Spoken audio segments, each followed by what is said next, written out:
Well, here it is. We finally got an announcement of another heli, and as expected, it is the Russian Tier VII. Of course, last week we had the Ka-50 announced, the Black Shark, which was taking up the position of a Tier 6 premium helicopter, and of course that made us all think, yes, we shall be getting a Tier 7 helicopter, and here it is, the MIL Mi-28N Havoc. Now, the Mi-28N is a sort of modernized version of the Mi-28. This version went into service with the Russian military in 2009. It is not the most modern variant, but it is still fairly modern and is very much on par with the Mi-35, which of course we already have in game. Getting into the pros and the cons. First off, Gaijin have listed good crew protection, perfect versatility, and thermal imaging as pros. Of course, crew protection, it's a Russian heli, you would expect it to have good armor, at least if you look at the Heinz, you look at the Ka-50, you would expect it to have decent armor, and in this case, it definitely does. Perfect versatility, I'm presuming what they mean there is more the weapons it can carry in various payloads. Of course, Russian helis have a wide variety of weapons, and they can be configured in many different payloads. Go look at the Heinz, go look at the Mi-35, which still is kind of a hind, but you will see that they have many different configurations which can be used for many missions, so that's probably what they're talking about. Of course, also the performance isn't bad on the Mi-28, it's fairly quick, but it doesn't have the best maneuverability. Thermal imaging, of course, that is something that the Ka-50 does not have, so the fact now that you don't have thermal imaging on a, so-called overpowered premium is a good thing, really, because now you have to go and get the top heli to actually get this. In the Russian heli tree, this will mean, as far as I am aware, that only the Mi-35 and the Mi-28 will have thermal imaging. The other helicopters do have night vision, but do not get a thermal sight. As for cons, well, they say mediocre maneuverability. Again, look at the other Russian helis, you will see why. Look at all of the Heinz series of helicopters. They're more big, heavy gunships that are just designed to go in there, be somewhat fast in a straight line, but not so maneuverable. Of course, they also have a lot of armor, and armor is heavy, and if you put a bunch of weight on a helicopter, the maneuverability is likely going to drop off a bit. So now moving in to what we actually know about this helicopter from the devblog, the weapons and sort of the features you could say that have been confirmed. Firstly, the fixed armament, the gun that is an actual part of the airframe. This is a 30mm 2A42 cannon. This is actually the same gun that is on the BMP-2 infantry fighting vehicle that we have on the Russian ground forces tree.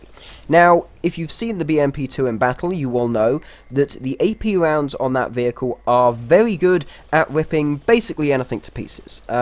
Lightly armoured infantry fighting vehicles, AA vehicles, it'll kill them easily. MBTs, from the front, not so much. From the side, in most cases, it will easily kill stuff from the side with that 30mm cannon. We have this on a helicopter. Of course, though, it's likely you don't want to be going too close to the enemy vehicles on the battlefield, as, that may put you at pretty severe risk of being shot down. But even in heli battles, when you think about it, this 30mm cannon on a rotating turret is going to be very useful. Now, of course, as they say, like any modern attack helicopter, the Mi-28 features a very good variety of suspended armament that can go on the pylons. First off, the Attacker ATGM, the 9M120, is a Tier 1 modification.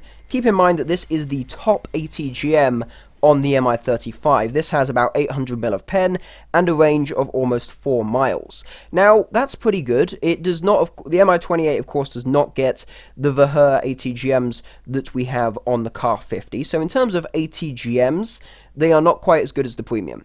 But this does have the attackers, which, while not the best, are still usable and still have a good amount of pen, a good amount of range, and that will make it fairly useful. And of course on the Mi-28 you can carry up to 16 of these. The Mi-35 used to be able to carry 16, but now that's been nerfed to only 8 ATGMs on one of the pylons. So that's a bit of a nerf for the Mi-35. I wouldn't be surprised if that's just so that they could say that the Mi-28 is better from a payload perspective, considering that the payloads they mention here are the same ones that are on the Mi-35. And talking of being the same as the Mi-35, you also get the Igla air-to-air missile. Now this of course is seen on the 35, and in that case you can carry 8 of them, and in this case you can carry 8 of them. So the Mi-35 and the Mi-28 have the same weapons, the same amount of air-to-air missiles, the only difference being that it can carry slightly more ATGMs if you purely take those missiles. Now, of course, performance-wise, it features similar performance to the Mi-35. You have a good top speed, but then fairly bad agility. As I said previously, Russian helicopter, lots of armor. It's fairly heavy, so good speed, fair enough, but lackluster maneuverability or agility, it's to be expected with this size and weight.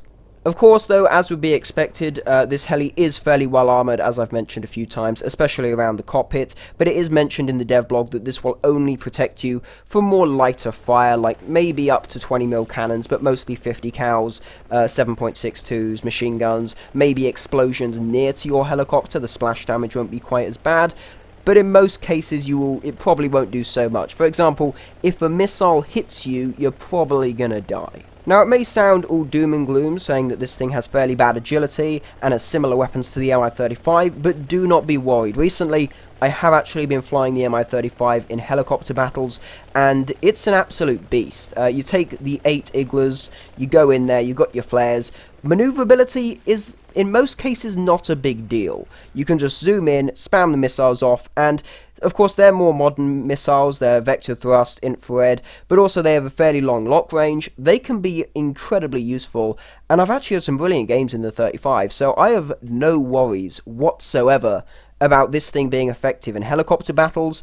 Ground battles, I have not flown the Mi-35 so much there. I've done a single battle in ground battles where I was playing with a squad mate, I took the heli out, got a kill, and then he died, so I returned to hangar.